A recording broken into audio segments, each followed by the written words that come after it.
जय श्री ज्ञानदेव तुकाराम पंढरीनाथ भगवान की जय। राजा रामचंद्र भगवान की जय। पवन सुत हनुमान की जय। श्री गणेशाय नमः। श्री रघुनाथाय नमः। श्री सीतारामचंद्राय नमः। श्री सरस्वती नमो नमः। ते चिंतेचा समूळ दाव करीते तुझे नाम पहावो, एवढा तुझा नाम निर्भाव महाभाव श्रीराम। असं त्या ठिकाणी ओम नमो ज्याच्या वेद प्रतिपाद्या त्या ठिकाणी असणार श्री गुरुगा शरण जाऊन आद्याला सुरुवात झालेली आहे. आद्या संपत आलेला आहे. त्या ठिकाणी असणार बोलू लागलेले आहेत. हे त्या ठिकाणी असणार तुमची कृपा झाल्याच्या नंतर हे सर्वही त्या ठिकाणी असणार सुरळीत होईल कार्य. मारुतीराय त्या ठिकाणी असणारे बोलू लागलेले आहेत. चिंतेचं त्या ठिकाणी असणार सांगू लागलेले आहेत. हे समूळ चिंता सांडून पाही, स्वरूप रूपी सावध होई, उमेद शिवाय नाही प्रतिज्ञा पाही हे माझी। अहो त्या ठिकाणी असणारे बोलू लागलेले आहेत. ही चिंता कोण करायला? देवा तुम्ही चिंता करायला काय? अहो सर्व तुम्हाला माहीत असताना तुम्ही चिंता करायची काहीच गरज नाही. लक्ष्मण पहा लक्ष्मणाकडे, लक्ष्मण कसे आहेत हे देवा तुम्हाला सांगायची गरज नाही. तुम्ही सार्वभौम आहात, सर्व जगाचे नियंते आहात आणि तुम्ही चिंता कशाला करायला असे मारुतीराय बोलू लागलेले आहेत. आताची जावणी सत्वा औषधी संभार उडविन सौमित्रा प्रतिज्ञा साजा हे माझी। कोण बोलालेत मारुतीराय? देवा माझ्यावर विश्वास आहे की नाही तुमचा?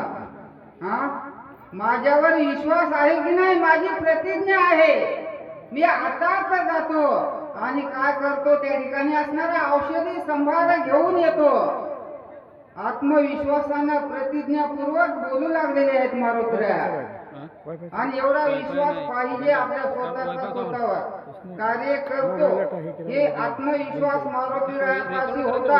म्हणून देवाच्या पुढे प्रार्थना करून बोलू लागलेले आहेत. आईचे बोलवणी गुलांगुळा दिले भूमीची रांगुळ निरकता तिरसाळ होते सकाळ परिशोध। हो त्या ठिकाणी असणारा अशी प्रतिज्ञा केलेली आहे मारुतीरायानं.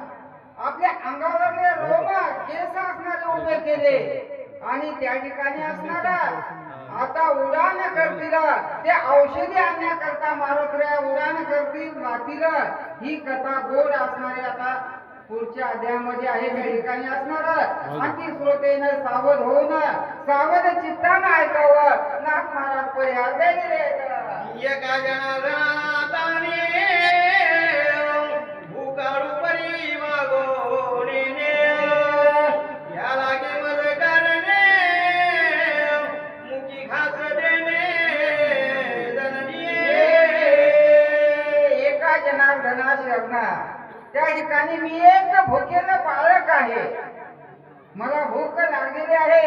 गुरु पाशी प्रार्थना करू लागलेली आहे. त्या ठिकाणी असणार माझ्या मुखामध्ये हे आई हे जननी तू घास दे. त्या ठिकाणी असणार माझं पोट भरव असे परिहार नाथ महाराज दिलेले आहेत. हे गोड लागे माऊलीची तोंडीचे गाडीचे वेगेची गोपी बाळगाच्या मुगाची निर्माणची स्नेहा। आईच्या मनामध्ये त्या ठिकाणी स्नेह असतो. जेवण करते वेळेस एक घास आपल्या मुखामध्ये घालते. जे चांगलं वाटलं जे गोड वाटलं ते आपल्या लेकराच्या मुखामध्ये घालते. कारण प्रेमाची जातच आहे आई त्या ठिकाणी असणार. आई हे प्रेमाचं प्रतीक आहे त्या ठिकाणी असणार. तसं हे गुरु तुम्ही माझी आई आहात. तुम्ही माझे एक त्या ठिकाणी असणार प्रेम तुमचं माझ्यावर राहू द्या, स्नेह राहू द्या असे परिहार नाथ महाराज दिलेले आहेत. एका जनार्दना चरणा श्रोती जावे हनुमान जाऊन या पण